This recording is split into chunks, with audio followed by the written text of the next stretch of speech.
মারহাবা বলে, মারহাবা বলে।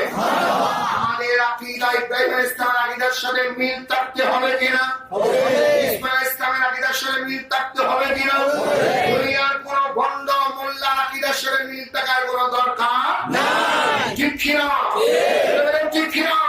যারা নবীজিকে নিরক্ষর বলতে পারে তারা কখনো আলেম হতে পারে না। আলেম মানে জ্ঞানী, সে নিজেকে জ্ঞানী বলে আর নবীর মানে মূর্খ। কত বড় শয়তান হলে এমন বলতে পারে আমি আলেম, নবী মূর্খ। আমার ভাইয়ের এখন আসেন, আমাদের নবীর আগমনের আগে সমস্ত আম্বিয়া আমাদের নবীর জিকির করেছেন, মিলাদ নবী করেছেন, মিলাদ নবীর চর্চা করেছেন। ঠিক কিনা? ঠিক কিনা?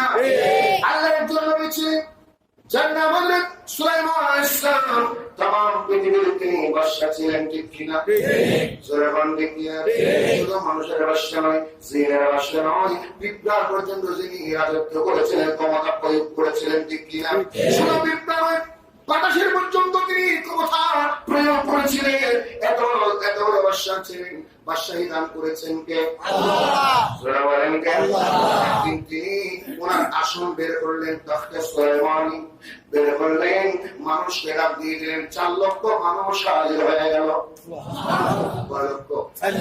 4 লক্ষ হাজির হয়ে গেল মানুষ, 4 লক্ষ হাজির হয়ে গেল জিন, 4 লক্ষ জিন হাজির হয়ে গেল, 4 লক্ষ মানুষ হাজির হয়ে গেল, আরো বিভিন্ন প্রাণী হাজির হয়ে গেল।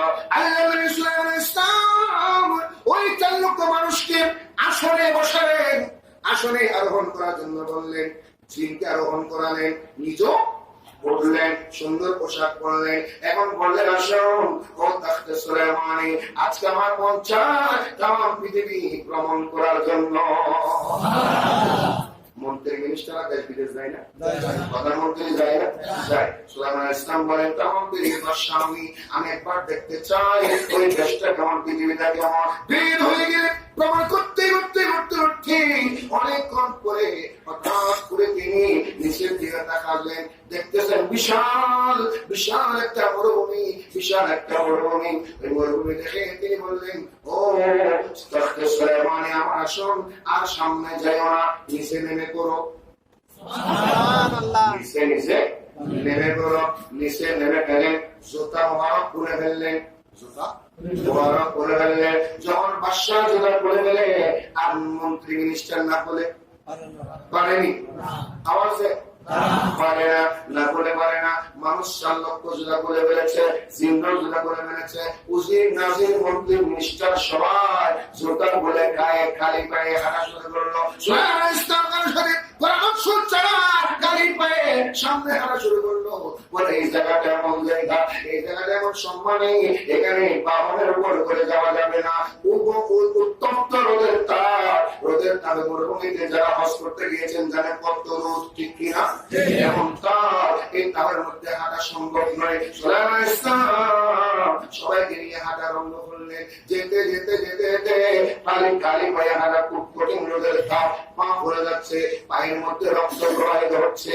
সুজির বলে, আমরা বুঝতে পারলাম না এই ভূমিকা কেন আপনি পায়ে হাঁটছেন, এত বড় আসন থাকতে, এত বড় সুযোগ থাকতে, এত বড় ক্ষমতা রাখতে।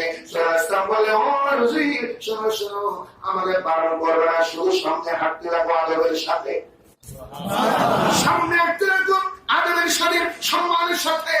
এখন আর কথা বলবে না, আদব প্রদর্শন করো, তাজিম প্রদর্শন করো, সম্মান প্রদর্শন করো, সামনে হাঁটতে থাকো। হাঁটতে হাঁটতে হাঁটতে হাঁটতে কারো পায়ে রক্ত, কারো পা বলে গিয়েছে। এত কঠিন কষ্ট, বাদশার সামনে মুখ খোলা যায় না। অনেক ময়দান তারা শেষ হয়ে গেল, বিশাল ময়দান। অনেকক্ষণ সময় হাঁটলেন, আবার আরোহণ করলেন আসনে। এবার জুতা পায়ে দিলেন, আবার সবাই জুতা পায়ে দিলেন। বাদশার কাছে প্রশ্ন করা হলো, এই কাজটা কেন করলেন, এতক্ষণ কেন হাঁটলেন, এটা কোন কাজ, এটা কোন কাজের হাঁটা, আপনার পা ফুলে গিয়েছে, রক্ত প্রবাহিত হচ্ছে। তখন সুলাইমান আলাইহিস সালাম বললেন, ও আমার কোজের মাঝের মানুষ, জিন শোনো শোনো, আজকে আমরা যে রুমে হেঁটে গিয়েছিলাম ওই ভূমি সাধারণ কোন ভূমি নয়, সাধারণ কোন দেশ নয়, সাধারণ কোন জায়গা নয়। এই জায়গার নাম হচ্ছে মদিনা শরীফ। যার নাম সূরা মদিনা, এই যার মধ্যে আখির নবী কমলেওয়ালা নবী আগমন করবে, এখানে নবীজির মাজার হবে, এখানে হাঁটবে, এখানে শুয়ে থাকবে, এখানে যুদ্ধ হবে, এখানে রক্ত প্রবাহিত হবে, এখানে হাজার হাজার সাহাবীরা রক্তপাত করবেন, জীবন কোরবান করবে। আজকে আমরা যে ভূমিকে সম্মান দেখিয়েছিলাম, সোনার মদিনায় সম্মান দেখিয়েছি। আমি সুলাইমান যদি সেই নবীকে পাইতাম, আমার বাদশাহী ছেড়ে দিতাম, আমার রাজত্ব ছেড়ে দিতাম, আমার নবুয়ত ছেড়ে ওই নবীর উম্মত হয়ে যেতাম। এই জন্য আজকে ওই নবীর প্রতি মহব্বত দেখানোর কারণে, ভালোবাসা দেখানোর কারণে এই মদিনার প্রতি সম্মান দেখাইলাম, ভালোবাসা দেখাইলাম। একজন এত বড় বাদশা হয়ে, জলিল করার পয়গম্বর হয়ে, ক্ষমতাশীল নবী হয়ে মদিনা শরীফকে সম্মান দেখিয়েছেন, তাজিম দেখিয়েছেন।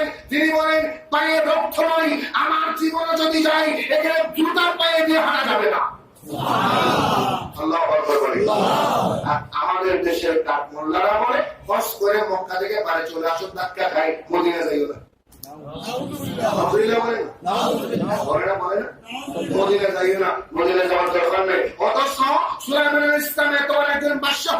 সেই মদিনায় নবীর রওজা শরীফ তখন ছিল না, শুধু মদিনার এরিয়া দেখেছেন, মদিনার বাড়িকে দুলিকে সম্মান করেছে। আমরা সেই মদিনা যেতে চাই কিনা, সম্মান করতে হবে কিনা? যারা আমাদের মদিনায় যাওয়া বেদাত, আসলে কি মদিনায় যাওয়া বেদাত না সে নিজে বেদাত? তার 14 গোষ্ঠী বেদাত, তার 14 গোষ্ঠী বেদাত, সে নিজে বেদাত। মদিনা যাওয়া বেদাত নয়, মদিনা যাওয়া সুন্নাত। আমি নবীর পাগল, আমি মদিনার পাগল, আমি নবীর পাগল, আমি মদিনার পাগল, আমি নবীর পাগল, আমি মদিনার পাগল। মদিনায় দরবারে মোরে, মদিনায় দরবারে মোরে, নয়নের কাজল, আমি মদিনার পাগল, আমি নবীর পাগল, আমি নবীর পাগল, আমি মদিনার পাগল। এসে নবী নবী তো চোখে মদিনার ছবি, আমার জিকির নবী নবী তো চোখে মদিনার ছবি, তো চোখে মদিনার ছবি। নবী প্রেমে দিতে পারি, নবী প্রেমে দিতে পারি জীবনের সকল, আমি নবী যে পাগল, আমি মদিনার পাগল, আমি নবী যে পাগল, আমি মদিনার পাগল। মদিনার তোলে পালি মোরে, মদিনার তোলে পালি মোরে, নয়নের কাজল, আমি নবী যে পাগল, আমি মদিনার পাগল। আল্লাহু আকবার। আমরা নবীর প্রেমে পাগল হলে আল্লাহ খুশি, নবীও খুশি। আর নবীর সাথে বেয়াদবি করলে নবীও নারাজ, আল্লাহও নারাজ। আমরা কি আল্লাহকে রাজি করতে চাই কিনা? আর তোলে বলেন চাই কিনা? বলেন চাই কিনা? নবীকে রাজি করতে চাইলে, আল্লাহকে পেতে হলে আগে নবীকে পান। আল্লাহকে খুশি করতে চাইলে আগে নবীকে খুশি করেন, আল্লাহ অটোমেটিক খুশি। আর নবীর সাথে বেয়াদবি করে যত হাজার কোটি বছর নামাজ পড়ো, ইবলিস হবা, মুমিন হবা না। যত হাজার কোটি বছর ইবাদত করো, কপাল ফুলাই ফেলো, জীবন শেষ করো, 7 হাজার 7 লক্ষ কোটি সিজদা দাও, তোমার সিজদা বড় কাজ আসবে না। নবীর সাথে বেয়াদবি করে ঠিক কিনা?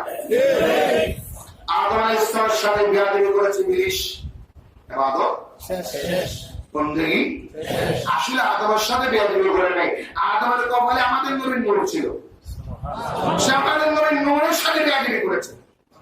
নবীর নূরের সাথে বেয়াদবি করার কারণে সে আজকে মলউন, মাকদুর, অভিশপ্ত, জালিম, জাহান্নামী। ঠিক কিনা? যেমন দেখেন, একজন জালিম বাদশা ছিল, যার নাম বখতে নসর। নাম বখতে নসর। সে মানুষ তাকে পূজা করত, তার মূর্তি বানিয়ে করে রাখতো, তার সামনে গেলে সিজদা দিতেই হবে। সিজদা হবে না, বলেন না, সিজদা দিতেই হবে। একদিন সে স্বপ্ন দেখলো, ভয়ানক স্বপ্ন, কঠিন স্বপ্ন। এমন স্বপ্ন দেখেছে, সে স্বপ্ন থেকে ওঠার পরে, জাগ্রত হওয়ার পরে তার একটা জিনিস মনে আছে, স্বপ্নটা ভয়ানক ছিল কিন্তু মনে নেই। কিন্তু স্বপ্নটা কি ছিল? মারাত্মক ছিল, ভয়ানক ছিল, মনে। এখন সে পৃথিবীর বড় বড় আলেম ওলামার পক্ষ যারা স্বপ্নের ব্যাখ্যা করতে পারে তাদেরকে 3 দিন সময় দিয়েছে। এই বড় বড় আলেমরা 3 দিন সময় দিলাম, আমি কি স্বপ্ন দেখেছি আমার মনে নেই, তোমরা আমাকে মনে করে দিবা। তাহলে এলম দ্বারা আরেকজনের দেখা স্বপ্ন আলেম ওলামারা বের করতে পারে, প্রকাশ করতে পারে। আপনি আলেম হয়ে, সাধারণ আলেম হয়ে যদি এটা পারেন, আল্লাহ নবীর আপনি নিরক্ষর করতে পারেন, আপনি কি আলেম না জানেন? এখন সেই 3 দিনে 2 দিন চলে গেল, কেউ আওয়াজ করে না, পাশে আসে না, কারণ যদি উল্টা পাল্টা বলে গর্দান যাবে। উল্টা পাল্টা বললে সেই রক্তের ছিল, কয়েকজন জানেন ছিল, ক্ষমতাশীল ছিল, তাকে সিজদা দেওয়া লাজিম ছিল, আবশ্যক ছিল। সিজদা না দিলে কতল করা হতো, তার মূর্তি বানিয়ে করে রাখা হতো। প্রতিদিন সকাল সন্ধ্যা সিজদা না দিলে মায়ের দিয়া কতল করা হতো। ওই সময় নবী ছিলেন হযরত দানিয়াল আলাইহিস সালাম, একজন নবী ছিলেন যার নাম হযরত দানিয়াল আলাইহিস সালাম। ওই দানিয়াল আলাইহিস সালাম যখন ওনার বন্ধুকে জোহরের নামাজের আগে বললে, ও আমার বন্ধু শোনো, যাও বখতে নসরের দরবারে যাও, আপনি বলবেন জোহরের নামাজের পরে আমি আসবো, আমি তার স্বপ্ন বলবো, স্বপ্নের ব্যাখ্যাও করে দেব। বলতে পারে আপনি যাবেন না, দেশ কম হলে বদল করতে পারে। বলে না, আমি তো আল্লাহ দিয়ে ক্ষমতা বলে, আল্লাহ দিয়ে ওহী বলে আমি যাব, আমার ভুল হবে না। প্রমাণ হয়ে গেল নবীরা ভুল করে। আমাদের দেশের পাকিস্তান একজন বাংলা অনুবাদ করেছে, নাম বলবো না, সে বলেছে সূরা নসর ওয়াস্তাগফিরুহু, ইয়া রাসূলুল্লাহ আপনি ইস্তেগফার করেন, ক্ষমা চান, মাফ চান, কারণ মুহাম্মদ গুনাহ করেছিল, মুহাম্মদ পাপ করেছিল। রাসূলুল্লাহ বলেন শুরু করে সমস্ত নিষ্পাপ ছিলেন, মাসুম ছিলেন। আমার বিশ্বাস করলেন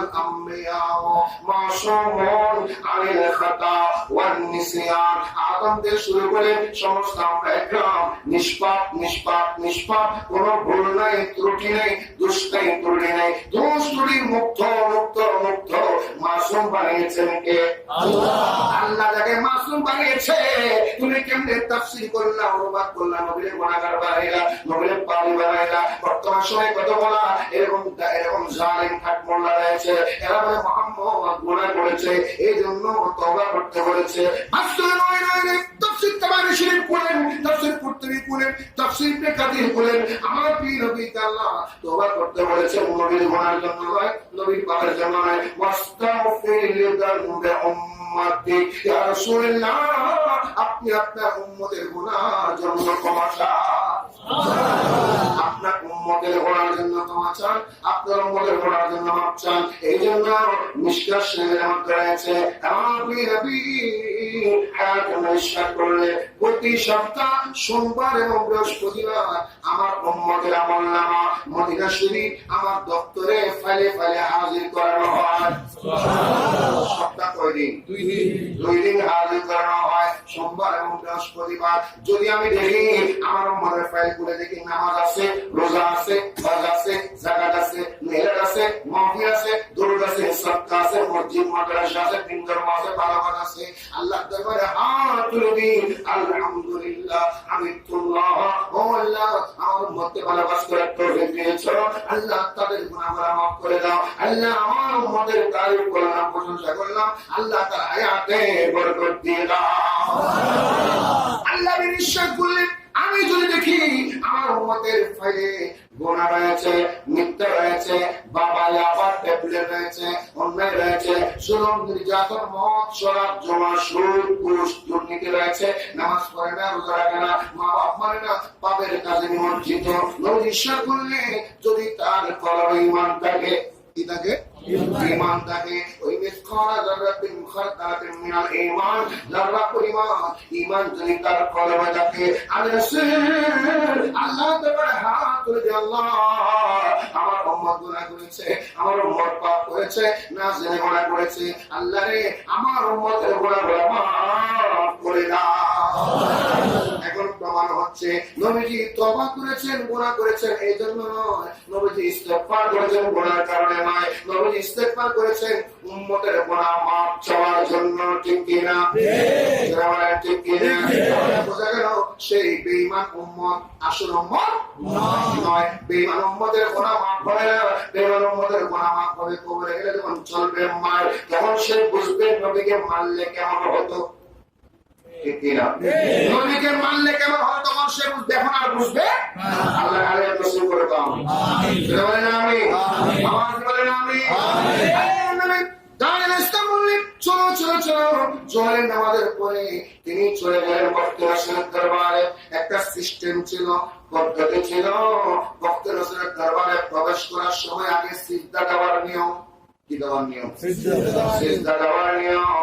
হযরত দানিয়া ইসলাম প্রবেশ করলেন, সিজদা লাম ইয়াসজুদুহু, সিজদা দেন নাই। সিজদা না দেওয়ার কারণে ভক্তের রাসূল আসলে বসে রাগান্বিত হয়ে গেল। দানিয়া শুনো শুনো, তোমার সত্যের ব্যাখ্যা করতে হবে না, সত্যের ব্যাখ্যা লাগবে না, সত্য বলতে হবে না, আগে বলো আমাকে তুমি কেন সিজদা দাও না? আমার দরবারের নিয়ম কেন ভঙ্গ করেছো, সিস্টেম কেন ভঙ্গ করেছো, আগে তার জবাব দাও। দানিয়া ইসলাম বললেন, ও ভক্তের রাসূল শুনো, আমি তোমার দরবারের নিয়ম ভঙ্গ করেছি তোমার লাভে। তোমার লাভে, আমার লাভে নয়, তোমার লাভে। বলে আমার দরবারের সিস্টেম ভঙ্গ করলাম, আমার লাভ কিসের? এটা আমার সারা বেয়াদবি হয়েছে। নয় নয় নয়, তোমার সারা বেয়াদবি হয়েছে এটা নয়, আসলে বুঝো এটা তোমার লাভে বলেছিলাম। বলে কেমনে আমার বোঝাই দাও। দানিয়া করলেন, ইন্নালি রাব্বা, আমার একজন প্রভু আছে, আমার একজন খোদা আছে, আমার একজন প্রতিপালক আছে। আতানি ইলমা, ওই প্রতিপালক আমাকে ইলম দান করেছেন। ওয়াফিরু বিহি রুয়া, ওই ইলম দ্বারা তোমার স্বপ্ন বলতে পারি। সুবহানাল্লাহ। আমার একটা কি আছে? রব আছে, ওই রব আমাকে ইলম দিয়েছেন এবং সেই রবের ইলম দ্বারা তোমার স্বপ্ন আমি বলতে পারি। ওই রব আমাকে নিষেধ করেছেন, ওই রব নাহানি নাহানি আমাকে নিষেধ করেছেন, ওনাকে ছাড়া কাউকে যাবে সিজদা না দিই। শুধু সিজদা কার জন্য? আমি ওনাকে ছাড়া কাউকে যদি সিজদা না দিই আমাকে বারণ করেছেন কে? যদি দিয়ে বলি, যদি ওনাকে ছাড়া কাউকে কি দিই সিজদা দিই, তিনি আমাকে বলেছেন আমাকে যে জ্ঞান দিয়েছিলেন ওরা কেড়ে নিয়ে ফেলবে। যদি তোমার সিজদা দিতাম, আমার জ্ঞানগুলো কেড়ে নিয়ে ফেললে তোমার সামনে কেমন বলতাম, তোমার সামনে কেমনে করতাম, তোমার লাগে তোমার সিজদা দিয়ে নাই। আচ্ছা ঠিক আছে, তাহলে স্বপ্ন বলো, তাহলে স্বপ্ন বলো। তখন দানিয়া ইসলাম বললেন, তুমি স্বপ্ন দেখেছো বিশাল একটা ভূত। কি দেখছো? পা মাটিতে, মাথা আকাশে। হঠাৎ করে আকাশ থেকে এমন একটা নূরের পাথর পড়েছে, তার মাথার উপর ওই ভূতটা জলে পড়ে ধ্বংস হয়ে নিস্তেনাবুদ হয়ে গেছে। ঠিক আছে, স্বপ্ন মিল আছে, স্বপ্ন মিল আছে। আচ্ছা এখন বলো, ওই স্বপ্নটা কেন এসেছে সেটা বলো। তোমার স্বপ্নের ব্যাখ্যা ঠিক আছে, এটা বুঝতে পেরেছি আমি, এখন আমার মনে পড়ে গেছে। স্বপ্ন ভুলে গেল যখন একটু একটু মনে পড়ে তখন বুঝে, এখন তখন বলে দিলেন, তখন পরিপূর্ণ কি বলে গেল, মনে পড়ে গেল। তখন বললেন, দানিয়া ইসলাম বললেন, হ্যাঁ তুমি যে স্বপ্ন দেখেছো, যে ভূত দেখছি না, ওই ভূত আসলে কোনো ভূত ছিল না, ওটা ভূত ছিল না, ওটা ছিল তোমার সমাজের কুসংস্কার, তোমার সমাজের অপসংস্কৃতি। তুমি অন্যায় করো, মানুষের মূর্তি মানে তোমার পূজা করো, তোমার সিজদা দিও। এই ভূত থেকে তোমার কুসংস্কার। কিছুদিন পরে এমন একজন রাসূল আসবে যার নাম হবে মুহাম্মদ রাসূলুল্লাহ সাল্লাল্লাহু আলাইহি ওয়াসাল্লাম। এমন একজন রাসূল আসবে যে রাসূল এসে তোমার এই কুসংস্কার ধ্বংস করে দেবে, মূর্তি ধ্বংস হয়ে যাবে, সব ধ্বংস হয়ে যাবে, গোটা দুনিয়া নবীর কালেমা পড়ে মুসলমান হয়ে যাবে। আমরা সেই নবীর কালেমা পড়তে চাই কিনা? বলেন চাই কিনা? ওই নবীর কালেমা না পড়ে কেউ মুসলমান হতে পারে না, মুমিন হতে পারে না। লা ইলাহা ইল্লাল্লাহ, লা ইলাহা ইল্লাল্লাহ হাজার কোটি বার পড়েছো, একবার যদি মুহাম্মদ রাসূলুল্লাহ না বলো কোন ইহুদি মুসলমান হতে পারেনি। কেন পারে না? কারণ নবীর নাম ছাড়া মুসলমান হওয়া যাবে না, ঠিক কিনা? তাওহীদ মেনেছো, আখিরাত মেনেছো, আমার নবীর মানো নাই, ঈমানদার হওয়া যাবে না। এই জন্য আমার পীর সকলের উম্মত, আমি রাসূলের ওসিলায় ফরিয়াদ করো, আল্লাহর দরবারে যা চাইবা তা পাওয়া। সুবহানাল্লাহ। আমরা সেই নবীর জিকির তাসকারা করতে চাই কিনা? যেমন চাই কিনা? নবী কহে রায় আমার মরণ জেরাই গদায়াল নবী, নবী কহে রায় আমার মরণ জেরাই গদায়াল নবী, নবী কহে রায় আমার মরণ জেরাই। সেই মরণে শান্তি পাবো, সেই মরণে শান্তি পাবো, তাকে দেনারে নবী, নবী কহে রায় আমার মরণ জেরাই গদায়াল নবী, নবী কহে রায় আমার মরণ জেরাই। নবী নামে আসে জাদু, সে নবীটি আমার লাগে রে মধুর কিনা। আমার নবী নামে আসে জাদু, সে নামটি আমার লাগে রে মধু। সেই নামের ওসিলা নিলে, সেই নামের ওসিলা নিলে আল্লাহ রাজি হয়।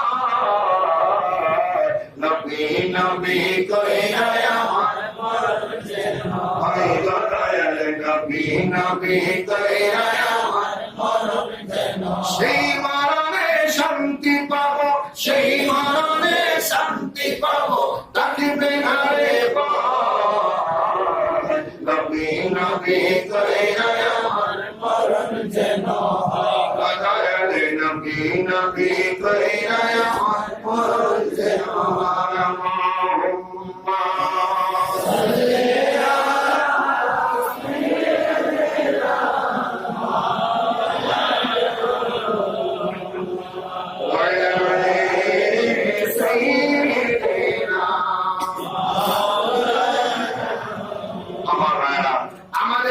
বিশ্বাস আমরা বাঘাইছড়ি থেকে এই রাঙ্গামাটির জমিন থেকে আল্লাহ নবীকে ইয়া রাসূলুল্লাহ বলে ডাক দিয়ে নবী আমার ডাক শুনবে কিনা, বিশ্বাস হয় কিনা, আত্মবলে হয় কিনা, আত্মবলে হয় কিনা,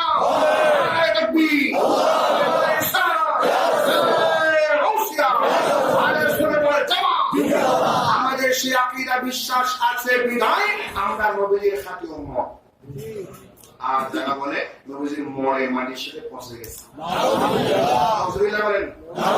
অবশ্য হাদিস শরীফে আছে নবীরা মরে না, নবীরা মৃত্যুবরণ করে শরীর মাটিতে পৌঁছে যায় না, নবীদের কাফনের কাপড় দাগও লাগাতে পারে। এই জন্য আমরা বলি জিন্দা নবী, হায়াতুন নবী। সুবহানাল্লাহ, সুবহানাল্লাহ। আমাদের আকীদা বিশ্বাস, আমরা এখান থেকে নবী ইয়া রাসূলুল্লাহ বলে ডাক দিই, নবীদের বাগায় চলে এসে আমাদের সাহায্য করতে পারে, ঠিক কিনা? পারে না? পারে না? সশরীরে আসতে হবে এটা করার জন্য, সশরীরে আসার দরকার হয় না। মদিনা শরীফ থেকে বসেই তো সাহায্য করতে পারে। এরা বলবে আসলে বিমান কোথায়, গাড়ি কোথায়? আমরা বলি বিমান গাড়ি লাগবে না, নবীজি যেখানে আছে ওখান থেকে বসে খোদার খোদাই দেখে, ঠিক না? খোদার খোদাই দেখার ক্ষমতা দিয়েছেন কে? আছেন কে? নবীজির বিবি মা মাইমুনা রাদিয়াল্লাহু তাআলা আনহা, খাসাইস কুবরা দ্বিতীয় খণ্ড 283 পৃষ্ঠায় এই বয়ানখানা পাবেন। আল্লাহর নবীর বিবি মা মাইমুনা বলেন, নবীজি রাত্রে আমার ঘরে ছিলেন, তাহাজ্জুদের সময় ওযু করতে গেলেন, তাওয়াদ্দা রাসূলুল্লাহ সাল্লাল্লাহু আলাইহি ওয়াসাল্লাম ওযু করতে গেলেন, হঠাৎ দেখলাম ওযুখানা থেকে নবীজি কার সাথে কথা বলতেছে। সুবহানাল্লাহ। অথচ করে লাম ইয়াকুন আহাদান গায়রা আন্নি, আমি ছাড়া কেউ ছিল না, আমি ছাড়া কেউ ছিল না। আল্লাহর নবী আমাদের মা মাইমুনা রাদিয়াল্লাহু তাআলা আনহা ইরশাদ করলেন, আমাদের ঘরে আমি আর রাসূল ছাড়া আর কেউ ছিল না। নবীজি ওখানে গিয়ে কার সাথে জানি কথা বলতেছেন, কিরকম কথা? একবার বলেন লাব্বাইক নুসিরতা, লাব্বাইক নুসিরতা, লাব্বাইক নুসিরতা। সুবহানাল্লাহ।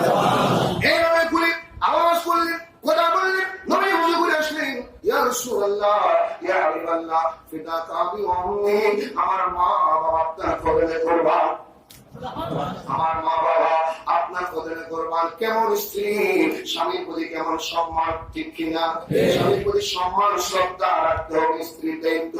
স্বামীকেও তার প্রতি মহব্বত ভালোবাসা রাখতে হবে। আল্লাহ নিশ্চয় করলেন, ও মাইমুনা শোনো, তোমার কি প্রশ্ন? মাইমুনা বলে, ইয়া রাসূলুল্লাহ, আমি শুনেছি আপনি ওযুখানা থেকে কার সাথে যেন কথা বলতেছিলেন। নিশ্চয় করে মাইমুনা, তুমি তো আসল প্রত্যেকটা মাস করে দিলা, গোপন সংবাদ মাস করে দিলা। শোনো শোনো শোনো, যেহেতু প্রশ্ন করেছো তোমাকে বলতে হবে। এই মুহূর্তে সময়ে আমি শুনলাম মদিনা শরীফ আছি, এই সময়ে আমার একজন সাহাবা, নাম হচ্ছে রাজেশ। কি নাম? নাম হচ্ছে রাজেশ। ওই রাজেশ মক্কা শরীফে আজকে সারাটা দিন নির্যাতনের শিকার হয়েছে, মারধর দিয়েছে। মক্কার কাফেরগণ একে মারতে মারতে রক্তের বন্যা বেড়ে দিয়েছে, রক্তের সাথে গড়াগড়ি করছে, চটপট ছটপট করছে। আর শেষ পর্যন্ত সহ্য করতে না পেরে আমি রাসূলকে ডাক দিয়েছি, আবিসমিয়া রাসূলুল্লাহ, আবিসমিয়া রাসূলুল্লাহ বলে ডাক দিয়েছে। একবার আবিসমিয়া রাসূলুল্লাহ বলেছে, ইয়া রাসূলুল্লাহ আমাদের সাহায্য করুন বলেছে মক্কা শরীফ থেকে। আর আমি মদিনা শরীফ ওযুখানা থেকে ডাক দিয়েছি, লাব্বাইক, আমি হাজির, তোমাকে সাহায্য করলাম। একবার সে ডেকেছি, ইয়া রাসূলুল্লাহ আমাকে সাহায্য করুন। আমি ওযুখানা থেকে জবাব দিলাম, আমি তোমাকে, তোমার কাছে হাজির আছি, আমি সাহায্য করছি। নুসিরতা, তোমাকে সাহায্য করা হয়েছে।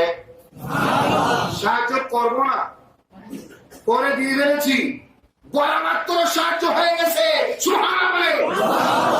এরাবির শব্দগুলো বুঝতে হবে, না বুঝলে অর্থকরণীয় হয়ে যাবে। নুসিরতা মানে সাহায্য করবার জন্য এখানে আসতেছি, তুমি অপেক্ষা করো, এগুলো না। অপেক্ষা করো, দাঁড়া থাকো, বসে থাকো, এগুলো না। লাব্বাইক নুসিরতা, আমি হাজির, তোমাকে সাহায্য করা হয়েছে। করবো না, করা হয়েছে, সাহায্য করে ফেলেছি। কয়বার বললেন? রফিকার ফার্স্টের বেলা চতুর্থ ঠাল এরাবিক শব্দগুলো না বুঝলে অর্থ করতে ভুল হবে। গ্রামার বুঝতে হয়। কি বুঝতে হয়? গ্রামার বুঝতে হয়। গ্রামার না বুঝে এমনি হাদিস শরীফ বাংলা অনুবাদ করে যদি বলে আমি অনেক কিছু বলে ফেলেছি, ওরা আলেম হয়ে গেছি, হবে না। গ্রামার ছাড়া আরবি বোঝা সম্ভব, বাংলা অনুবাদ বুঝতেও পারবেন না। সুবহানাল্লাহ, সুবহানাল্লাহ বলে।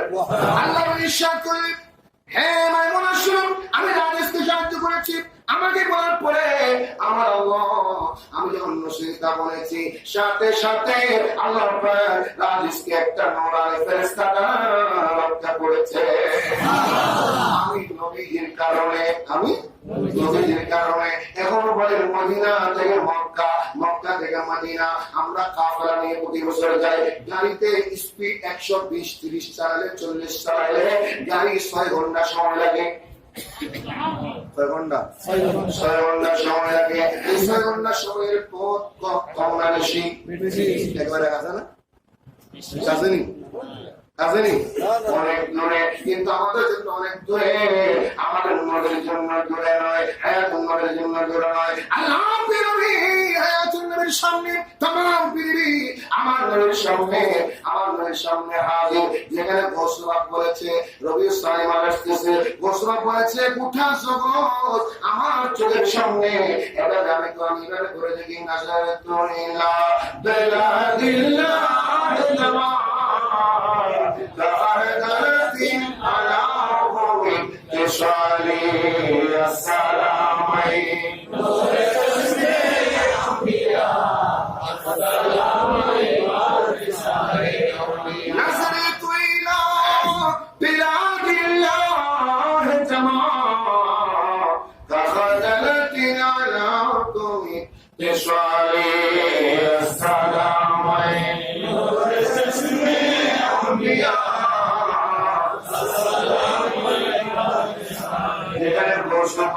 সাহাবী নয়, তাবেঈন নয়, তবে তাবেঈন নয়, ইমাম মাযহাবের ইমাম নয়, একজন মলিকুল শিরামণি একজন আল্লাহর ওলি হয়ে গৌসুল আজম হয়ে ইমামুল আউলিয়া হয়ে নিঃশ্বাস করলেন নাজারতু আমি দেখি বিলা বেলাদিল্লাহ तमाम সৃষ্টি জগৎকে শুধু বাংলাদেশ নয় ইরাক নয় দুনিয়া নয় অনেক অর্থ করে দুনিয়া বেলাদুল্লাহ মানে শুধু দুনিয়া না বেলাদুল্লাহ মানে আল্লাহর জগৎ সুবহানাল্লাহ মানে বেলাদুল মানে একটি দেশ বেলাদুল মানে সব দেশ এই পৃথিবীতে যত দেশ আছে যত জগৎ আছে সব জগৎ আমি দেখি দেখেন মুহিউদ্দিন আব্দুল কাদের জিলানী আল হাসানী ওয়াল হুসাইনী রাদিয়াল্লাহু তাআলা আনহু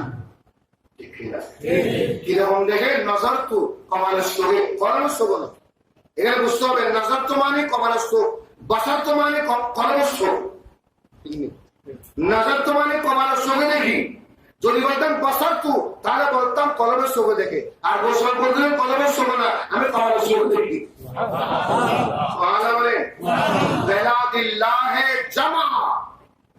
মানে কি জানেন অর্থাৎ আমি আল্লাহ খোদার খোদা এই সমস্ত সৃষ্টি জগৎকে একই সময়ে একসাথে দেখি একবার বাংলাদেশ আবার পাকিস্তান আবার ইন্ডিয়া এরকম না আমরা তো বাংলাদেশ থেকে দেখাইলে পাকিস্তান দেখি না দেখাইলে পাবে কথা বলে ভাই দেখাইলে বামে দেখি না বাবা দেখাইলে ডানে দেখি না পিছনে দেখাইলে সামনে দেখি না সামনে দেখাইলে পিছনে দেখি না বলে দেবো না জামা জামা গোটা সৃষ্টি জগৎকে একটা টাইম একই সময়ে সমান ভাবে দেখি কিরকম দেখে জানেন কি রাগ করতেছে কিরকম দেখে জানেন কাহার দালাতিন একটা হাত আমার হাতের তালুতে শরীর সাধারণ ছেড়েননি আঙ্গুরের মতো না আরো ছোট শরীর সেখানে কত বড় একবারে ছোট না একেবারে ছোট না আর শরীর সেটা হাতের তালুতে রাখেন ওইটা অর্ধেক দেখা যাবে না ফুল দেখা যাবে কথা কয় অর্ধেক দেখা যাবে না ফুল দেখা যাবে সূর্যের দানা পিছনে দেখা যাবে সূর্যের দানাটা হাতে তারপরে সামনে পিছনে আসলে আগাগোড়া দেখা যায় ঠিক নেই আগাগোড়া দেখা যায় গোসল বলেন একটা সরিষা দানাকে হাতের তালুতে রাখলে যেভাবে করে একেবারে পরিষ্কার কবার চোখে দেখা যায় আমি হুদার হুদাই গোটা জগৎকে সেভাবে করে দেখি মহিলা আসছে বুড়া মহিলা বৃদ্ধ মহিলা ও গোসবা আপনি তো আল্লাহ বলে বলে আমি আমার একটা মনে চাহিদা পূরণ করতে হবে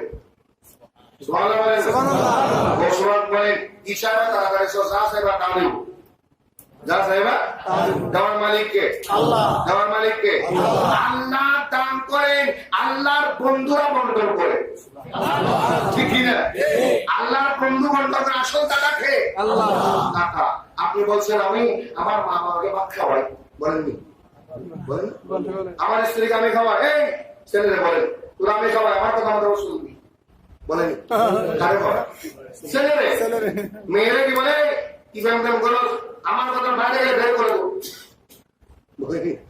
আমি যারা পছন্দ করবো তারা ভেঙে দেবো তোর কোনো পছন্দ নেই বলে কি না বলে বলে তোমার আমি খাওয়াই বাপে কি খাওয়াই না খাওয়াই আল্লাহ শিরিক হয় না শিরিক কথা বলেন না শিরিকের কথা বলছে আপনি তো প্রতি মুহূর্তে শিরিক করতেছে সাধ্য মানে কি বলে সাধ্য মানে বইকে একটা সাধ্য এটা কি দাও বলেন না আপনাকে দেওয়ার মালিককে হা করে ডাকে খাওয়া দেবে বউয়ের কাছে গিয়ে বাদ বুঝেন কেন বউকে কি বলে আমার বাদ দাও বাদ দাও কাজ আছে ছবিটি কাজ বলেন না বাদ দেওয়ার মালিককে আল্লাহ না বলে সুতরাং বিষয়ে বোঝার ব্যাপার আছে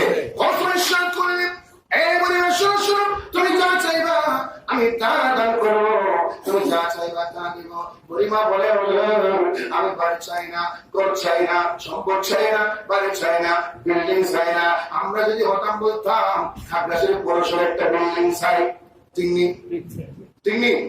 ঠিক বলে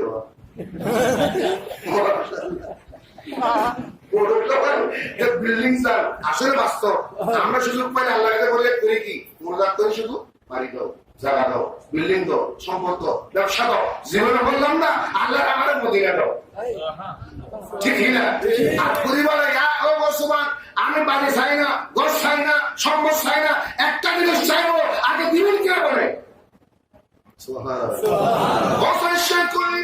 হ্যাঁ আমার যা চাইবা আজকে তুমি পেয়ে যাবা। আমি কিছুই চাই না, একবার সোনার মদিনা দেখতে চাই। নিজের মাথার উপর যে চাদর ছিল, চাদর কারণে বুড়ির মাথায় ফরাই দিলেন। কার মাথায়? বুড়ির মাথায় ফরাই দিলেন। ফরাই দেওয়া মাত্র বুড়িমা আর আগের মতো নয়, হঠাৎ বেহুশ হয়ে পড়ে গেলেন।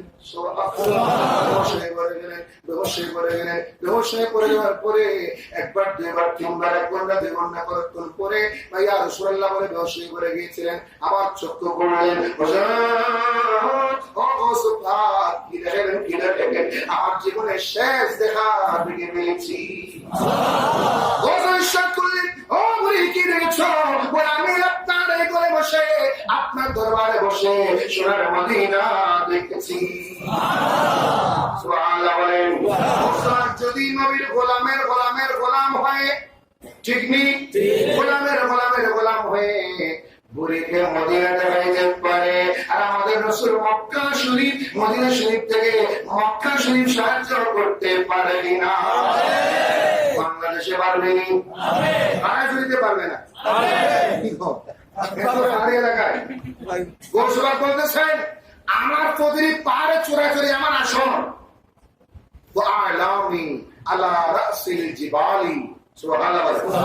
বিশ্বের যত পাহাড় আছে সব পাহাড়ের চূড়ায় চূড়ায় আমি গৌসবাগের আসন।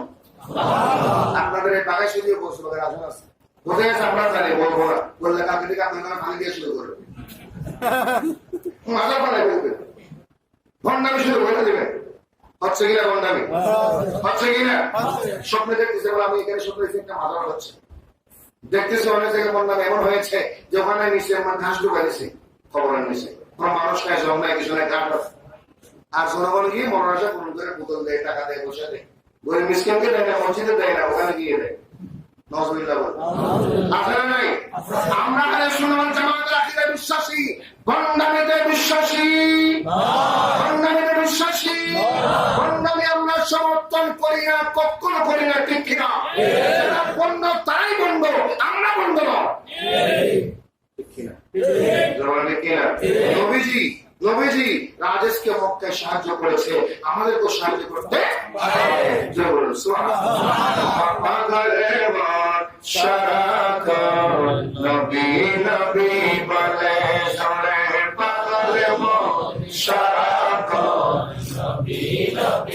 এরা সাহায্য করবেন, আপনাকে সাহায্য করে। আমার পাগলের মন সারাক্ষণ নবী নবী বলে শোনে, পাগলের মন সারাক্ষণ নবী নবী। আমি আশায় আছি দিবানিশি, আশায় আছি দিবানিশি, দিদারে যদি মিলে আমার পাগলের মন সারাক্ষণ নবী নবী বলে শোনে, পাগলের মন সারাক্ষণ নবী নবী। আমার পাগলের মন সারাক্ষণ নবী নবী।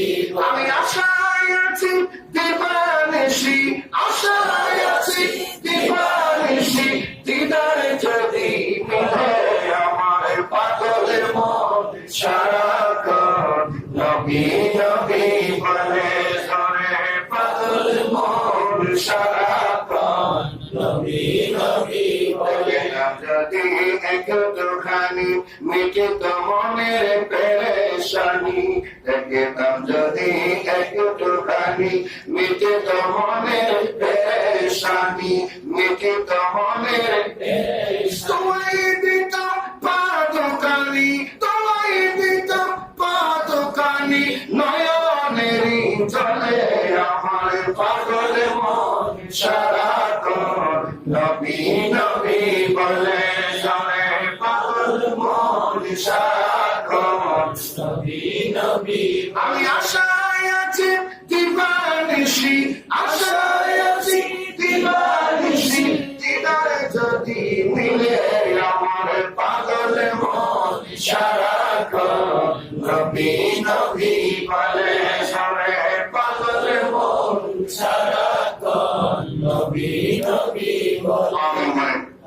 শুধু দুনিয়াতে নয়, আসমানি জগতে যদি কারো বিচরণ হয়, আমার বিশ্বাস করলেন ওখান থেকেও আমি সামনে যেভাবে শুনে সেভাবে শুনি, সামনে যেভাবে শুনে সেভাবে শুনি। আর বিদায়া ওয়ান নেহায়া কিতাবের মধ্যে পাবে 8ম হিজরি। কত হিজরি? 8ম হিজরিতে নবীজি হারিস বিন উমাইর একটা চিঠি দিয়ে পাঠালেন দূত হিসেবে। তখন সুরাহবিল নামক গভর্নর সেই দূতকে অ্যারেস্ট করে গ্রেফতার করে বেঁধে এমন মার দিয়েছে, মারতে মারতে মারতে নবীর সাহাবা শহীদ হয়ে গেছে। ওই দিন প্রথম ঘটনা, কোন দূতকে কেউ মেরেছে, এর আগে কোন দূতকে কেউ মারতে, যেমন মনে করে যত কঠিন সমস্যা সাংবাদিককে কেউ মারে জনগণের সেবক, জনগণের দূতকে কেউ মারে না। ওই দিন প্রথম ঘটনা বলেছিল সুরাহবিল নবীর দূতকে মেরেছিল। সংবাদ শুনে নবীজি চোখের পানি ছেড়ে দিলেন, চোখের পানি ছেড়ে কান্না করলেন। নবীজি মনে বেশি ব্যথা পেয়েছেন। এটা কেমন কথা যে দূতকে মেরে ফেলা, এটা তো অনুচিত, এটা স্বাধীনতা গর্ব করা, মানবতা বিরোধী।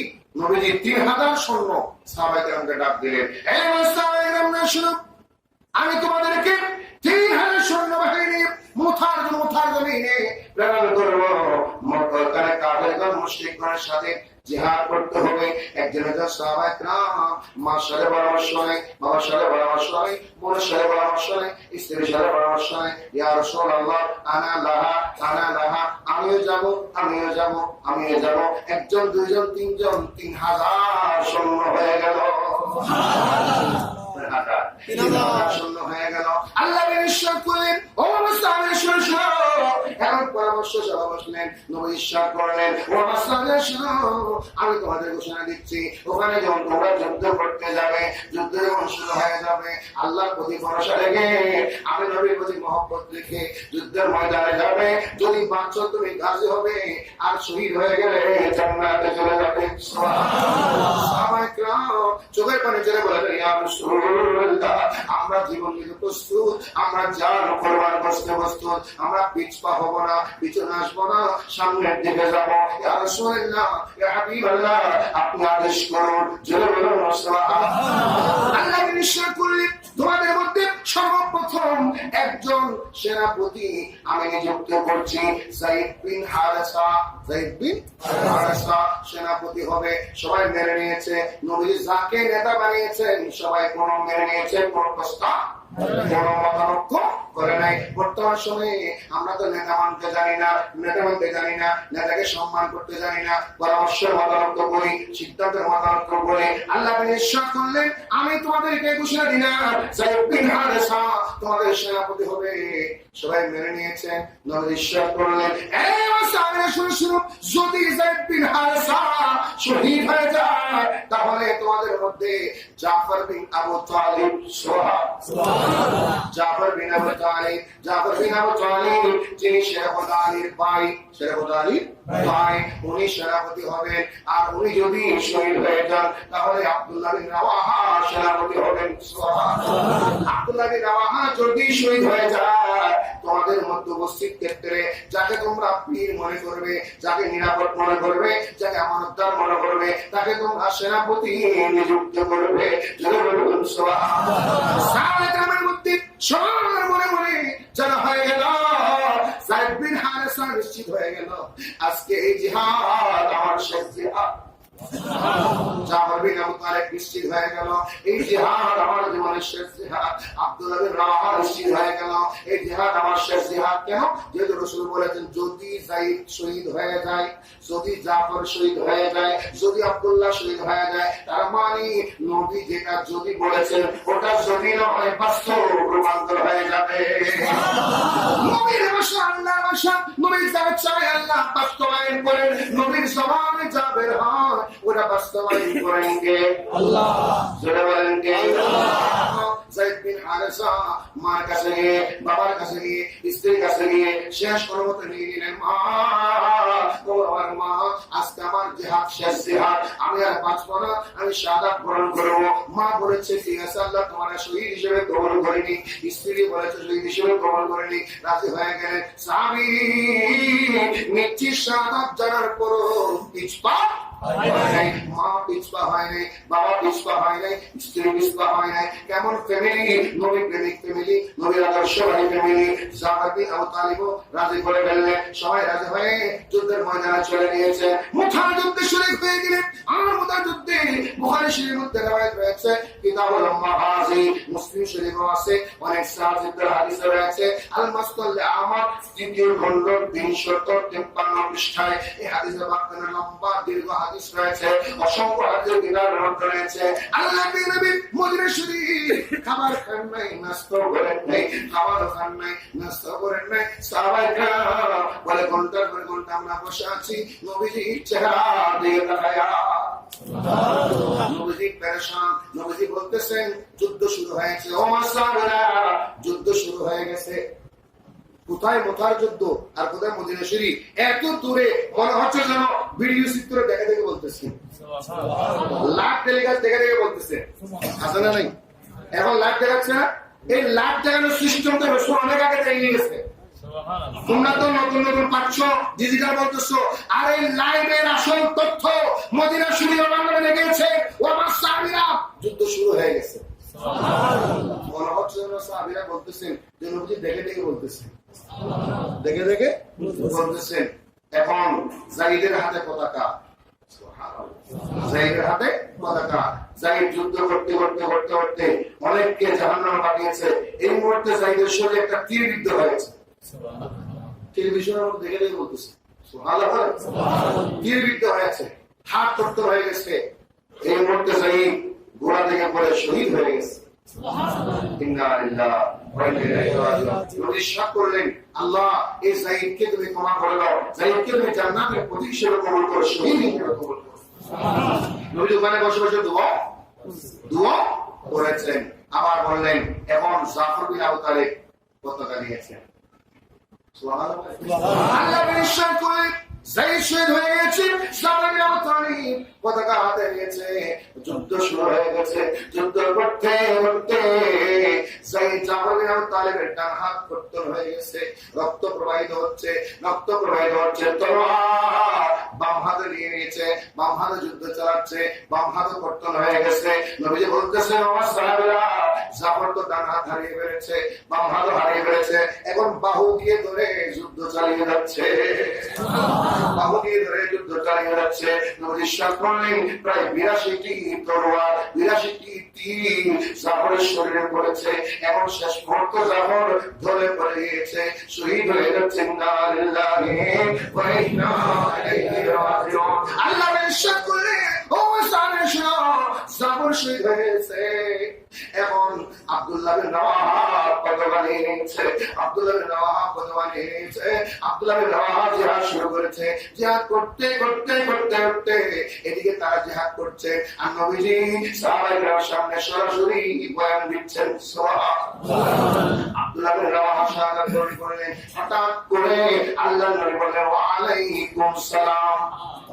ওয়ালাইকুম সালাম। হয়ে গেল, ইয়া রাসূলুল্লাহ, ইয়া হাবিবাল্লাহ, আপনি ওয়ালাইকুম সালাম করে বললেন? আপনি তো যুদ্ধের বয়ান দিচ্ছেন, আপনাকে তো কেউ সালাম দেয় নাই, আপনি কেন যুদ্ধের বয়ান দিচ্ছেন? ও সাহাবীরা শুনো, আমি সালাম দিয়েছি, এখানে তোমাদের মধ্যে কেউ সালাম দিয়েছে তা নয়। আমার আলী ভাই আর জাফর বিন আবু তালিব ডান হাত হারিয়েছিল, বাম হাত হারিয়েছিল, শহীদ হয়ে গিয়েছিল। আমার আল্লাহ ওই জাফর বিন আবু তালিবকে একটা নূরানি ফেরেশতাদের মতো পাখা দিয়ে দিয়েছে, বাম হাত একটা পাখা দিয়ে দিয়েছে। ওই জাফর উড়ে উড়ে উড়ে উড়ে জান্নাতে চলে যাচ্ছে, উড়ে উড়ে উড়ে উড়ে জান্নাতে চলে যাচ্ছে। যাওয়ার সময়, জান্নাতে যাওয়ার সময় আকাশ থেকে আমাকে দেখে সালাম দিতে, আসসালামু আলাইকা ইয়া রাসূলুল্লাহ। আমি আকাশ থেকে ওই জাফর তাইয়ার বলা হয়, তাইয়ার মানে যিনি উঠতে পারে, যিনি উঠতে পারে। তৈয়ার মানে তিনি উঠতে পারেন, এমন উঠতে পারে রকেটের চেয়ে বেশি, হেলিকপ্টারের চেয়ে বেশি, বিমানের চেয়ে বেশি। তৈয়ার ইসতিফায়ের মুবালাগা, অর্থাৎ তিনি বেশি বেশি তিনি উঠতে পারে। ওই জামানের ডানে বামে এমন নূরানি পাকা আল্লাহ পাক দিয়ে দিয়েছে। ওরে যাওয়ার সময়, জান্নাতে যাওয়ার সময় আমাকে সালাম দিয়েছে, আর আমি মদিনা শরীফ বসে তার সালামের জবাব দিয়েছি। এখন বলে আকাশ থেকে সালাম দিলাম, আমি জবাব দিতে পারে কিনা? এই কথাটা বলতে চেয়েছিলাম, পারে কিনা? বলেন পারে কিনা? জবাব দিয়েছেন। আকাশ থেকে সালাম দিয়েছেন, জবাব দিয়েছেন। আর সাহাবায়ে কেরাম যুদ্ধের ময়দানে তারা সরাসরি মিডিয়া দিয়েছেন, সরাসরি টেলিকাস্ট করেছেন, মিডিয়ার মতো লাইভ দেখিয়েছেন, লাইভ বর্ণনা করেছেন সাংবাদিকরা যেভাবে করে। ওদের মুসলমান তখন তিনজন শাহাদাত বরণ করে পরে খালিদ বিন ওয়ালিদ যিনি আমার বিশ্বাস করলেন, ও মুস্তামিনের সেনা খালিদ বিন ওয়ালিদ যিনি সাইফুল্লাহ আল্লাহ দরবারে খালিদ বিন ওয়ালিদের হাতে সেনাপতির দায়িত্ব পড়ে গিয়েছে। খালিদ বিন ওয়ালিদ যুদ্ধ পরিচালনা করতে করতে করতে করতে মোতার যুদ্ধে মুসলমানদের অবস্থা ভালো হয়ে গিয়েছে। এখন যে কথাটা বলতে চেয়েছিলাম, যে আলোচনা করতে চেয়েছিলাম, আল্লাহ কি নবী যেখান থেকে হোক উঠা সৃষ্টি হতে কোনো দূরত্ব নবীর কাছে নাই, ঠিক কিনা? আপনারা বাহাই শুধু দেখো, আমার নবীকে ডাক দিলে ইয়া রাসূলুল্লাহ মন থেকে বলতে পারলে নবীর ডাকের জবাব দিতে পারে, ওই বিশ্বাস আমাদের আছে না নাই? আমার করে বলে আছে না নাই? এখন প্রশ্ন হচ্ছে, বিশ্বাস থাকার পরও কেন নবীর শানে বেয়াদবি করা হয়, কেন নবীর শানে দুশমনি করা হয়? এই জন্য যারা দুশমনি করে, নবীর শানে বেয়াদবি করে, এরা জালিম, বেঈমান, মুনাফিক, বেঈমান, ঠিক কিনা? জোরে মানে কারণ নবীর শান মান বের হবে উম্মতের জবানে, উম্মতের জবানে কোনদিন নবীর শানে বেয়াদবি করা বের হতে পারে না, ঠিক কিনা? যারা বেয়াদবি করেছে আলোচনাটা খেয়াল করবেন, এই পৃথিবীতে তারা শাস্তি পেয়েছে। যেমন দেখেন আবু লাহাবের ছেলে উতাইবা, কি নাম? উতাইবা নবীজির এক কন্যার স্বামী ছিল, এক কন্যার স্বামী ছিল। তখন ইসলামী শরিয়ার নিয়ম কানুন জারি হয় নাই।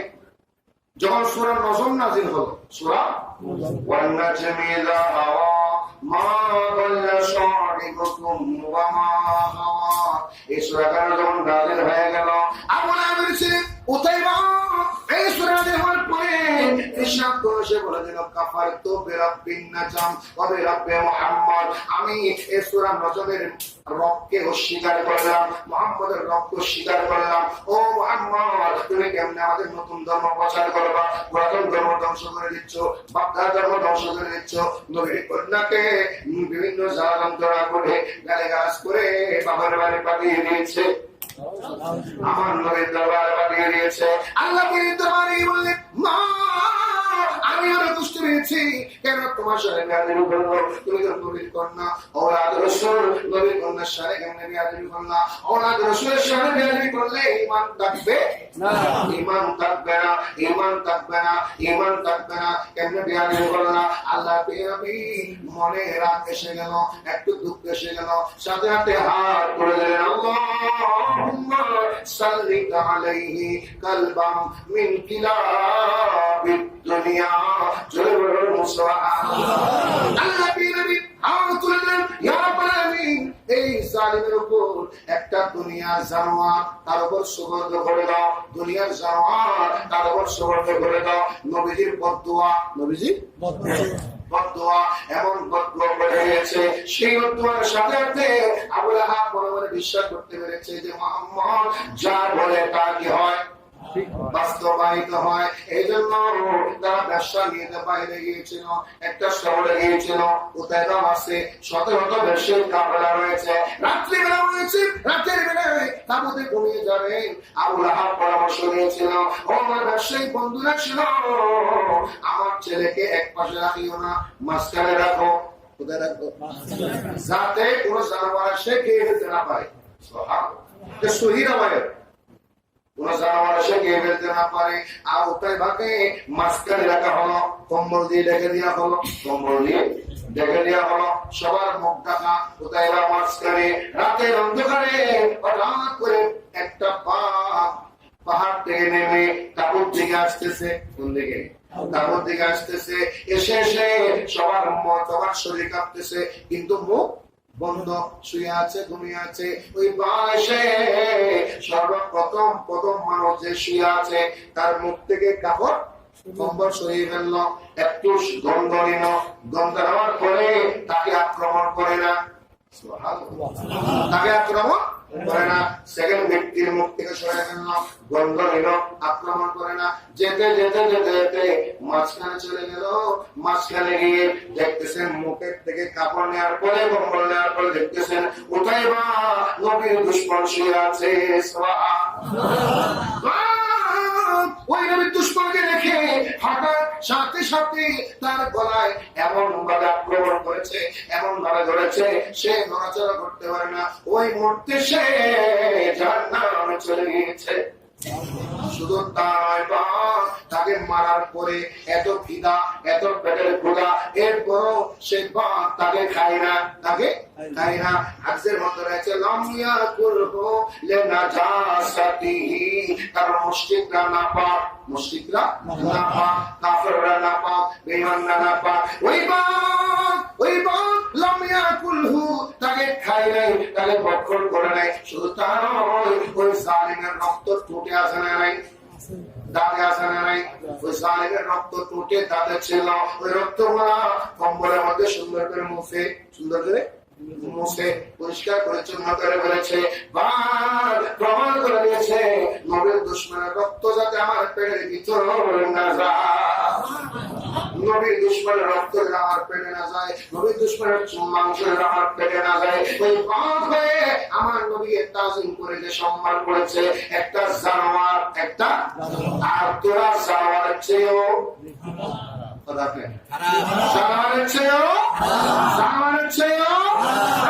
নবীর দুশমন খেয়ে দুশমনের রক্ত পান করে নাই, নবীর দুশমন রক্ত পান করে নাই, নবীর বন্ধুকে সম্মান করেছে।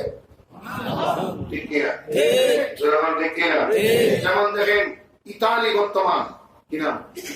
বর্তমান ইতালি, নবীজির এক গ্রুপ সাহাবা ইতালি গিয়েছিলেন দ্বীন প্রচার করার জন্য, ইসলাম প্রচার করার জন্য, মানব জাতিকে হেদায়েত করার জন্য। বলুন সুবহানাল্লাহ। আল্লাহুম্মা সাল্লি আলা সাইয়্যিদিনা মুহাম্মাদিন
একটা নবীর দুশমনকে কেমন হত্যা করেছে, প্রতিশোধ নিয়েছে। আবার সেই ওই বাঘের মতো বাঘ আর একটা জানোয়ার নবীর বন্ধুকে কেমন সম্মান করেছে জানার দরকার আছে না নাই? জোরে বলেন আছে। আমার প্রিয় সাহাবা, এক গ্রুপ সাহাবা ইতালি গিয়েছিল ইসলাম প্রচার করার জন্য, নবীর সুন্নাহ প্রচার করার জন্য। রাত্রিবেলায় পাহাড়ি এলাকা, ওই পাহাড়ি এলাকার মধ্যে সবাই একজন একজনের সাথে হাঁটতে হাঁটতে হাঁটতে হাঁটতে পথ হারা হয়ে গেল। কি হারা? কথা হয়ে গেল। একজন সাহাবী ছিল হযরত সাফিনা রাদিয়াল্লাহু তাআলা আনহা, তিনি হাঁটতে হাঁটতে তিনি সেই গ্রুপের লিডার ছিলেন, সেই গ্রুপের লিডার ছিলেন, নেতা ছিলেন। তিনি আরেক পদে চলে গেলেন, অন্যরা আরেক পদে চলে গেল। হাঁটতে হাঁটতে হাঁটতে হাঁটতে রাত্রিবেলা হঠাৎ করে দেখতেছেন একটা রাস্তা, ডানে বামে পাহাড়, সামনে গিয়ে সামনে একমাত্র রাস্তা। অনেক দূর যাওয়ার পরে বন্ধুরা কি সামনে না পিছনে জানে না, বন্ধুরা ডানে না বামে জানে না। দেখতেছেন একটা বাঘ পাহাড় থেকে লাফ দিয়ে ওনার সামনে দাঁড়িয়ে গেল। বাঘ দাঁড়িয়ে গেল। স্বামী বাঘ দাঁড়ানোর পর ভয় পায় না, কারণ ইমানি শক্তি আছে না নাই? মরলে নবীর পদে মরবো, বাঁচলে নবীর পদে বাঁচবো, ঠিক কিনা? মরলে নবী নবী করে মরবো, বাঁচলে নবী নবী করে মরবো, বাঁচলে নবী নবী করে বাঁচবো। ওই সাহাবী সাফিনা দাঁড়িয়ে গেল, বাঘও দাঁড়িয়ে গেল। বাঘ ঘুমকার দিচ্ছে, ওই উঠতে নবীর সাহাবা ইরশাদ করলেন, ও বাঘ, বাঘের সাথে কথা বলতেছে, ও বাঘ, আমার তারিফুনি, আমাকে চিনো না, আমাকে চিনতে পেরেছো?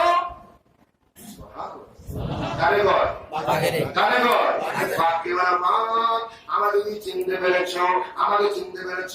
বাঘের কোনো জবাব নাই। আবার তিনি প্রশ্ন করেছেন, তিনি উত্তর দিচ্ছেন, আনা মাওলা রাসূলুল্লাহি সাল্লাল্লাহু আলাইহি ওয়াসাল্লাম।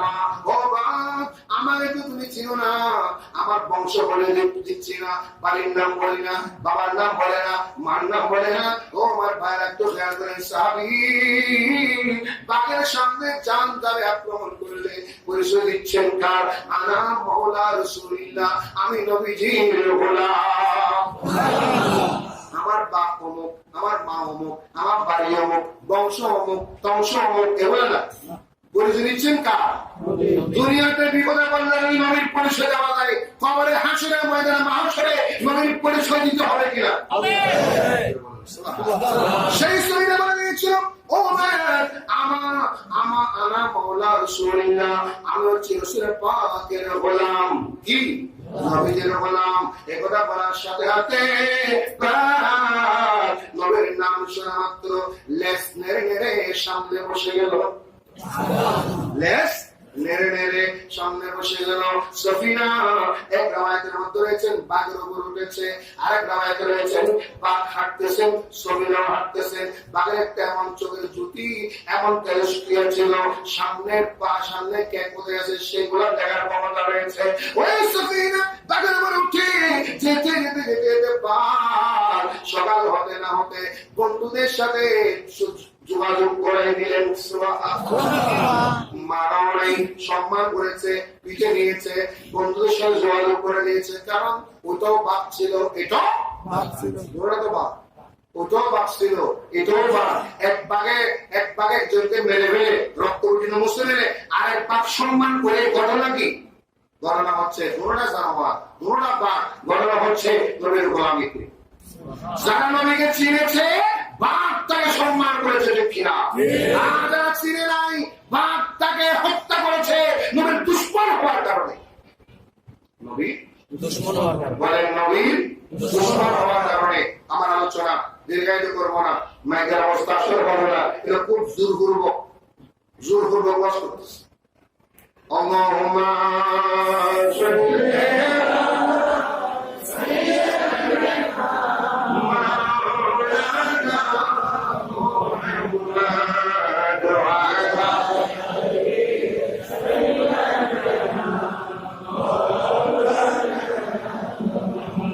নবীকে কষ্ট দিলে কষ্ট পায় কে? বলেন কষ্ট পায় কে? সূরা আযাব ৭৭ নম্বর আয়াত রব্বুল আলামিন ইরশাদ করলেন, ইন্নাল্লাযীনা ইউযুনা আল্লাহা ওয়া রাসূলাহু লা'আনাহুমুল্লাহু ফিদ-দুনিয়া ওয়াল আখিরাহ ওয়া আ'আদ্দা লাহুম আযাবাম মুহিনা।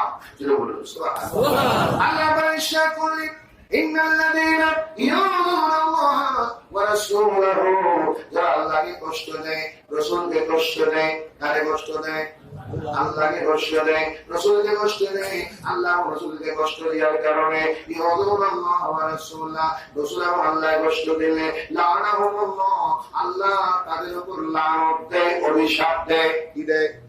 লানত দেয়, অভিশাপ দেয়। ফিদ দুনিয়া ওয়াল আখিরা, অভিশাপ শুধু দুনিয়াতে না, দুনিয়াতেও অভিশাপ, পরকালও। দুনিয়াতে লাঞ্ছিত প্রবঞ্চিত হবে, বেইজ্জত হবে, পরকালে জাহান্নামে।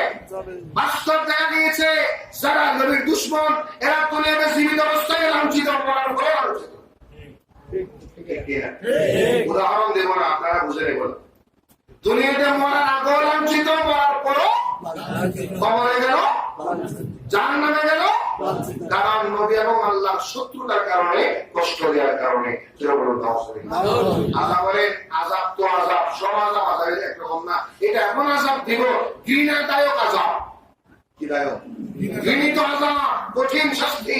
এর জন্য বরাদ্দ রয়েছে নবীকে কষ্ট দেওয়ার কারণে। আমার আলোচনা ইখতিরাম করব, অথচ নবীর শান গায়বী করেছে, নবীজি মাফ করেছেন এমন প্রমাণ আছে, আমার প্রমাণ করেন নাই তারও প্রমাণ আছে। ঠিক কি না? এই দুইটা কথা বলে আলোচনা ইখতিরাম করব, সমাপ্তি করব। নবীজি শান গায়বী করেছে, নবীজি মাফ না করলে আল্লাহ মাফ করে না। বলেন না, নবী মাফ না করলে আল্লাহ মাফ করে না, আর নবী মাফ করলে আল্লাহ মাফ করে না। নবী মাফ করলে, যেমন দেখেন মক্কা বিজয় করলেন নবীজি, মক্কা বিজয় করলেন। মক্কা বিজয় করার আগে মক্কা শরীফে ইবনে খাত্তাব নামক একজন বড় জালিম ছিল, দুইজন নর্তকী ছিল তার সাথে। কয়জন? নর্তকী, গায়িকা। এরা গান লিখে লিখে, ড্যান্স করে করে নবীর সামনে গান বানাইতো আর বেয়াদবি করতো, মানুষকে শোনাতো। ইবনে খাত্তাব ছিল তার মহানায়ক, তার মহানায়ক। নবীর সামনে বেয়াদবি করতো, কবিতা লিখতো, গান বানাতো, ড্যান্স করতো, নর্তকী দিয়ে নাচ করতো, রাসূল পাকের সামনে বেয়াদবি করতো। নবী মক্কা বিজয়ের পরে ঘোষণা করলেন কয়েকজনের নাম। বললেন, আজকে আমি সাধারণ কোন ঘোষণা করলাম, মক্কার অনুষ্ঠান করে দিলাম, এই কয়েকজন ছাড়া। এই বলেন, এই কয়েকজন। নবীজি সবাইকে ক্ষমা করেছেন, আল্লাহ বলে আমি ক্ষমা করে দিয়েছি।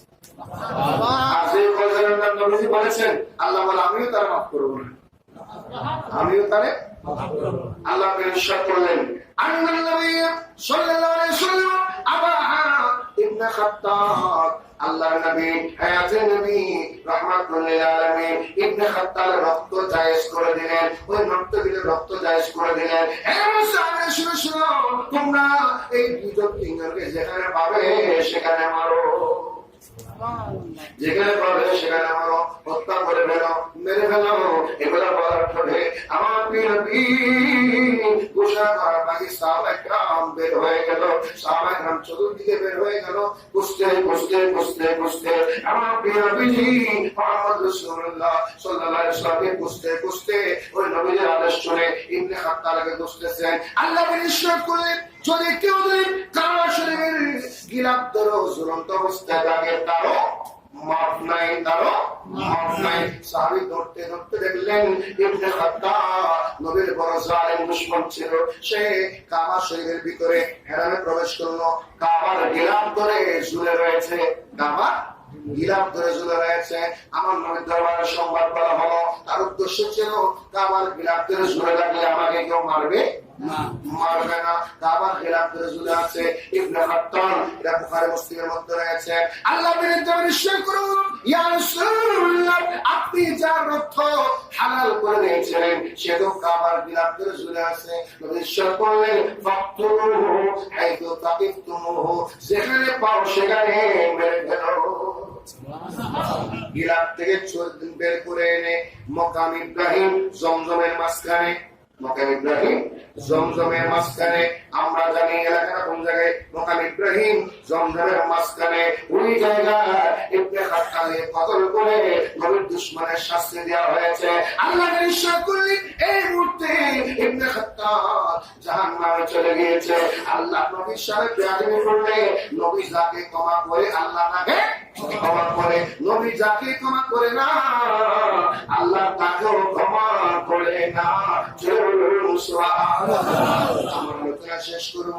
যে হাদিসটা বলেছিলাম এই হাদিসের অর্ধেক বলে ফেলেছি। কি? নবী যাকে ক্ষমা করে না আল্লাহ তাকে ক্ষমা করে না। আল্লাহ তাকে ক্ষমা করে না। নবী যাকে ক্ষমা করে আল্লাহ তাকে ক্ষমা করে। তার একটা হাদিস শরীফ বলে দিচ্ছি, উদাহরণ দিয়ে বলে দিচ্ছি।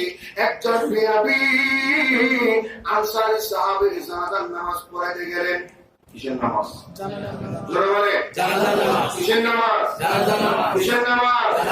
জানাজার নামাজ পড়াইতে গেলেন। জানাজার নামাজ পড়ানোর পরে সাহাবায়ে কেরাম আছেন শত শত ফারুক আযম আছেন, সিদ্দিক আকবর আছেন, উসমান গনি গম্বর আছেন, শেখ ওতালে আছেন, সমস্ত সাহাবায়ে কেরাম উপস্থিত রয়েছেন। হঠাৎ করে ওই মুহূর্তে আমার পীরজি জানাজা শেষ করে একটু বাইরে দিকে আসলেন।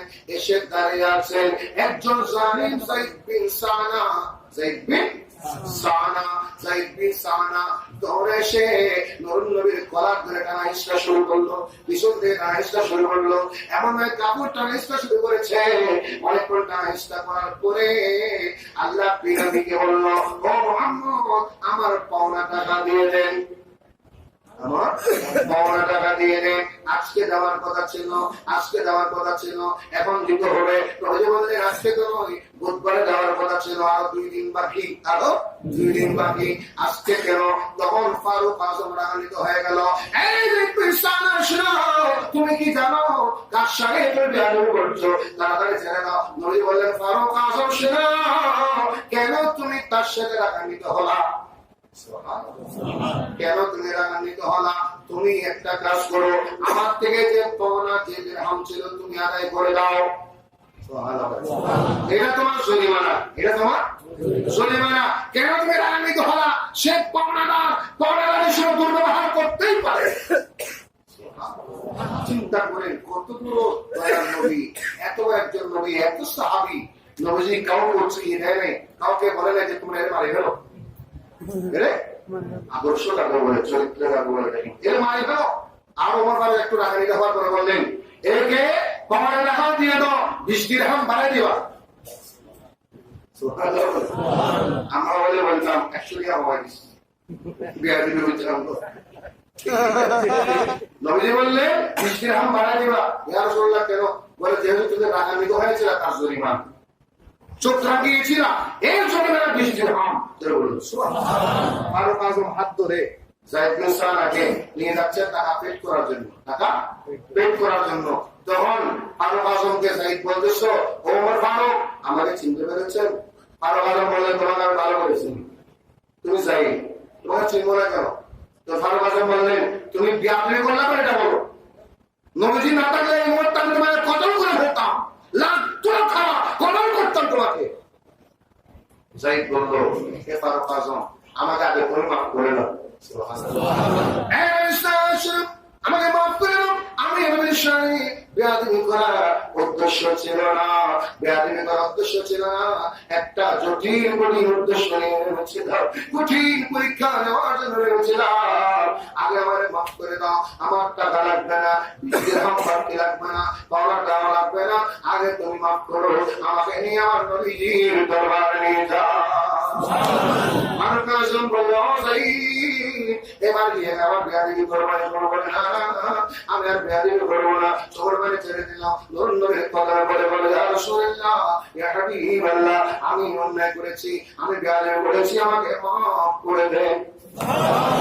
কাপড় ধরে টানা করেছে, কাপড় ছিঁড়ে ফেলেছে, বেয়াদবি করেছে, নবীর দরবারে বললেন আমাকে মাফ করে দেন। আল্লাহ নিশ্চয় করে তাহলে তুমি বলো এই বেয়াদবি কেন করেছো?